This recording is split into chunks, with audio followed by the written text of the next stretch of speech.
আচ্ছা, আপনি দূর থেকে যদি একটা সুন্দর বাড়ি দেখতে পান, তখন আপনার কি মনে হবে? বাড়িটা মনে হয় অনেক সুন্দর।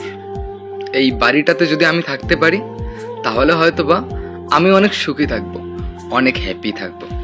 বাড়িটা চিকচিক করতেছে, বাহিরে টাইলস আছে, বাড়িটার উপরে ছাদ আছে, বাড়িটা অনেক সুন্দর, আমার একদম মনের মধ্যে জায়গা করে নিছে। কিন্তু আপনি যখন বাসাটায় ঢুকলেন, যখন বাড়ির গেটটা খুললেন, ঠিক তখনই দেখতে পেলেন ঘরের ভিতরটা একদম অগোছালো, ময়লা দিয়ে একদম ভরা। তখন যদি আপনি ভাবেন বাড়ির বাইরটা যতই সুন্দর হোক না কেন, এই ঘরে আমি থাকতে পারবো না, তখনই আপনি ভুল করবেন। যদি আপনি ঘরটাকে নিজের মতো করে গুছিয়ে নিতে পারেন, তখন দেখবেন সেই ঘরের মধ্যে একটা শান্তি পাবেন থেকে, তাই না? ঠিক জীবনে চলতে গেলেও আপনাকে হাসতে হবে।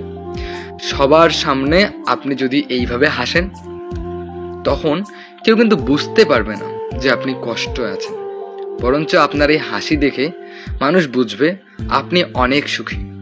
কিন্তু মানুষ কি আর জানে যে ঘরের ভিতরে অনেক ময়লা আছে?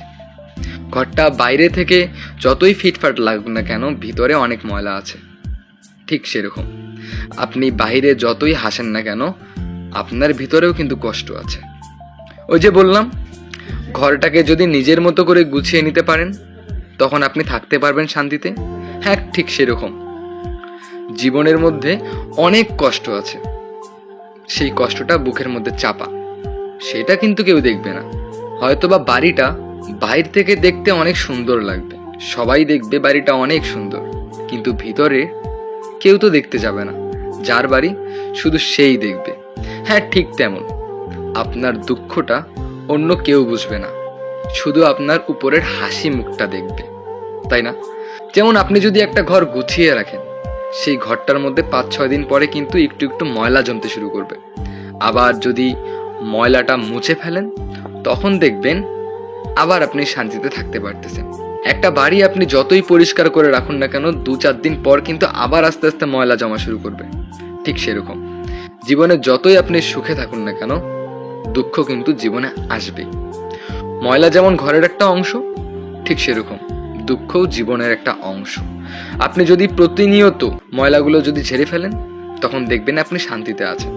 ঠিক সেরকম জীবনের দুঃখটা যদি আপনি মেনে নিতে পারেন, তখন দেখবেন আপনি জীবনে শান্তিতে থাকবেন। কখনো বেশি দুঃখ হলে একদম ভেঙে পড়বেন না। ওই যে বললাম, ঘরটা ঝাড় দিলেই যেরকম ময়লাগুলো চলে যাবে, ঠিক সেরকম একটু ধৈর্য ধরে থাকুন। এমনিতেই সময় হলে দুঃখ চলে যাবে, হাসির মুহূর্ত আসবে। তবে জীবনে যে সব সময় সুখে থাকতে হবে এমনটা কোথাও লেখা নেই। পৃথিবীর মধ্যে সবচেয়ে সুখী যে ব্যক্তিটা, সেই ব্যক্তিটার মনেও কোনো না কোনো একটা কষ্ট আছে। কষ্ট ছাড়া কখনো জীবন হয় না। এই কষ্টটাকে যদি মানিয়ে নিতে পারেন, তাহলে এই জীবন সুন্দর। আর ভিডিওটি ভালো লাগলে একটা শেয়ার।